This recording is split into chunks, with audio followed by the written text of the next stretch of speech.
আমি এখন নবীনগর এলাকায়। দেখেন কত সুন্দর পরিবেশ, কত সুন্দর গাছ, এই যে নারকেল গাছ আছে। অনেক সুন্দর গাছ দেখা যাচ্ছে। অনেকগুলো গাড়ি, লরি গাড়ি পার্কিং করা আছে, কন্টেনার। তারপর দেখেন এই একটা ফ্যাক্টরির পরিবেশ, মানে ফ্যাক্টরির ডিজাইন এবং তার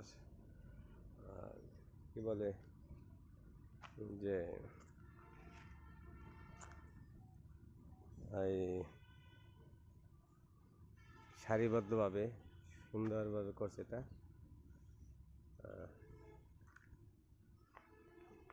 আর দেখেন নারকেল গাছ আছে আরো, অনেক সুন্দর।